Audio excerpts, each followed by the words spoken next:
हाँ, हरप्रीत जस, ये नाम था उसका। जब आपकी माँ ने क्रीम बना ली थी तो हरप्रीत अंदर तक जल गई। वो चीज विद्या मैडम के हाथ में थी। हरप्रीत उसे अपने हाथ में पकड़ना चाहती थी। उसका फंडा क्लियर था, या तो विद्या मैडम उस क्रीम को हरप्रीत के हवाले कर दे, नहीं तो वो विद्या मैडम को भी उसका इस्तेमाल नहीं करने देने वाली थी। विद्या मैडम इतने सालों की अपनी मेहनत को इतनी आसानी से हरप्रीत को कैसे दे सकती थी? ये बात हरप्रीत को बुरी लगी और इसके आगे भारती एक लफ्ज नहीं बोल पाई और उसकी नजर विद्या की समाधि पर चली गई। लेकिन अभिनव भारती की मुंह से यह सब सुनकर हैरान हो गया था। अपनी मां की पुरानी नौकरानी भारती से उनकी मौत का सच सुनकर अभिनव एक पल के लिए सुन्न रह गया था। भारती का कहना था कि अभिनव की मां विद्या को किसी ने जहर देकर मारा था, जिसके साथ ही उसने हरप्रीत नाम की एक औरत का भी नाम लिया था जो विद्या से जलती थी। मुझे कुछ भी समझ नहीं आ रहा है। आप कहीं ये तो नहीं कहना चाहते कि हरप्रीत ने ही मेरी मां को मारा है? भारती ने धीरे से सिर हिलाया। मैं तो यही समझती हूँ। हरप्रीत का कोई जासूस हमारे आसपास ही काम कर रहा था। हम उसे पहचान नहीं पाए और फिर ये गलती हो गई। भारती अपनी बात खत्म करते हुए सिसक उठी।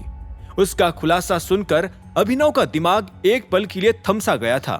वो ना कुछ सुन पा रहा था और ना ही कुछ सोच पा रहा था। उसका दिल अभी भी इस बात के बोझ को हजम नहीं कर पा रहा था कि उसकी मां को किसी ने जहर देकर मारा था और उनकी मौत अपने आप नहीं हुई थी। इधर भारती सिसकते हुए फिर से बोलने लगी। इसीलिए मुझे उस रात आपकी मां की उस क्रीम के बारे में सब कुछ लेकर वहां से निकलना पड़ा। अभिनव ने एक पल के लिए भारती की ओर देखा। पर इस क्रीम में ऐसा था क्या? आपकी मां के पास इस क्रीम के लिए एक स्पेशल फॉर्मूला था और वो इससे बहुत बड़ा बिजनेस बनाना चाहती थी। हालांकि फिर उनके साथ ऐसा हादसा हो गया और उन्होंने ही मुझसे उस रात इस रेसिपी को ले जाकर छिपाने के लिए कहा। वो नहीं चाहती थी कि कोई इस रेसिपी को चुरा ले। अभिनव अपनी सांस छोड़कर नजरें झुकाकर नीचे देखने लगा। उसे महसूस हुआ कि उसकी जिंदगी से जुड़ी ना जाने ऐसी कितनी बातें और हो सकती थी जिससे वो अनजान था। हर रोज उसे कुछ ना कुछ नई इंफॉर्मेशन मिलती ही जा रही थी। अभी तक तो उसे इस बात का भी जवाब नहीं मिला था कि राणा ने उसके पिता को क्यों मारा था और अब ये नई पहेली भी खड़ी होती जा रही थी। अभिनव को इस बात का भी डर था कि वो इन सारी पहेलियों के सच को सुन पाएगा भी या नहीं। अगर सुन भी लेगा तो उन्हें सहन कर पाएगा भी या नहीं। आपको आज फिर से देखकर इतनी खुशी हो रही है ना, मैं बता नहीं सकती। अभिनव भारती की बात पर मुस्कुराया और बोला, आप इतने सालों से हरप्रीत से कैसे बचती आ रही हो? भारती ने एक गहरी सांस लेते हुए कहा, जगह जगह भटक कर और छिप कर। जैसे अभी मैं यही पास ही में एक मंदिर में रह रही हूँ, वैसे कुछ सालों पहले हरप्रीत ने खुद ही हार मानकर मेरा पीछा करना छोड़ दिया था। लेकिन फिर भी इस तरह जीना मुश्किल है बेटा। कोई भी मेरी लाचारी को देखकर नौकरी ही नहीं देता। अकरब और मेरे पिता का यह मानना है कि तुमने ही मारा है मेरी मां को। अभिनव के इल्जाम पर भारती ने ना करते हुए अपना सिर हिलाया। तुम्हारी कसम खाकर कहती हूँ, मैंने ऐसा कुछ नहीं किया। ये सारे आरोप झूठे हैं। अभिनव ने उनकी बात पर धीरे से सिर हिलाया।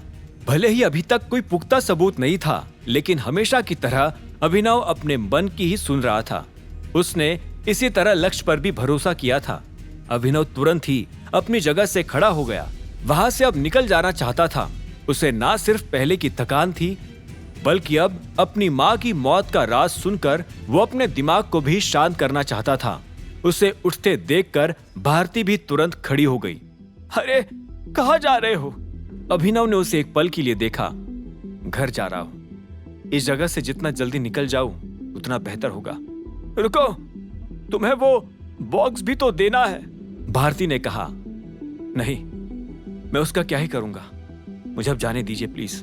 लेकिन भारती की बात को अभिनव ने बीच में ही काट दिया। मैं अब और कुछ नहीं सुनना चाहता हूं।